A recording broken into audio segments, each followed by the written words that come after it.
Hello, good evening. Welcome back to my channel mga people.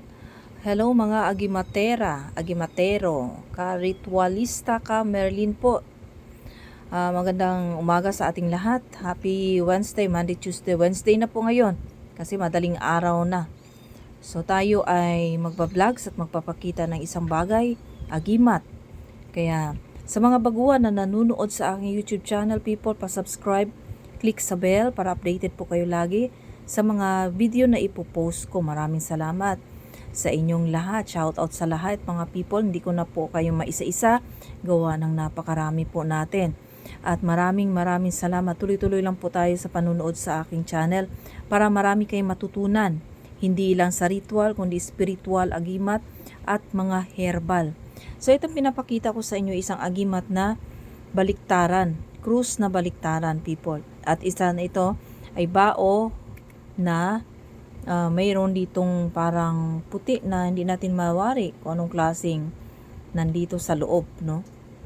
Yan daw ay, ito ay pampaswerte to. Yun nga lang, hindi ko alam kung dalawa ba to o isa na lang. Ito namang baliktaran na cruces people. Dignum.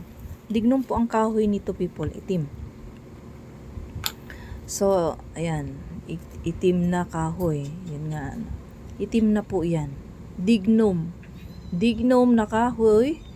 Ang dignum na kahoy, alam naman natin. Yan, mayroon din akong bracelet na dignum. Yan people, dignum na bracelet. Itong itim na yan. Alam naman natin na pagdating sa dignum, yan ay pinakamabisa sa proteksyon sa atin, mga agimatero, mga people. Itong baliktaran na to people, ang opinion ko o ang pagkikilanlan ko or kaalaman ko or sarili kong tuklas, ito po ay magaling kasi tingnan mo mga paan yun ay pantay. Magaling po ito sa bala. Kahit anong mangyari, ikaw po ay taguliwas po ito. Iiwasan ka, no? At ito rin ay maganda sa protection natin people, gawa nung baliktaran. Kahit anong palipad hangin ng iyong kalaban o anumang gagawin sa'yo, ay hindi rin sila magtatagumpay dahil pareho may protection baliktaran. At maganda rin ito na itatangan natin, no? Kristo na baliktaran at dignum ang kahoy na gamit, no? So, napakamabisa po ito sa protection natin, hindi lang sa bagay ng bala, kundi pangkalahatan, lalong-lalo na sa kulang barang. Kusa po itong, ang ating mga agimat people ay kusa lang po yung gagana. Hindi natin kailangan i-testing ang ating mga agimat, mga agimatera, ka-ritualista ka Merlin. Hindi na natin kailangan pa na i-testing ang ating mga gamit na agimat kasi kusa po yung gagana. I-respect din natin sila dahil may buhay po ang mga yan. Lalong-lalo na yung mga Latin na ating binibigkas. May mga buhay po iyan mga people.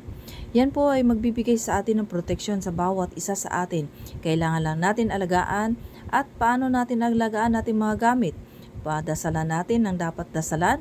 Kung hindi mo ma-memorize, dasalan mo muna ng Our Father at Hail Mary ang iyong gamit at langisan mo ito, paliguan mo ng langis tuwing Martes at Biyernes. Yan ang mabisang proteksyon at pampaligo at pampadagdag ng kapangyarihan ng ating mga karga. Tingnan mo, butiki ay sumagot. Yan po ay katotohanan. Pag si butiki, habang ikaw ay nagsasalita ay sumasagot, yan po ay totoo na totoo ang sinabi ng isang tao. O paano people? Maraming salamat.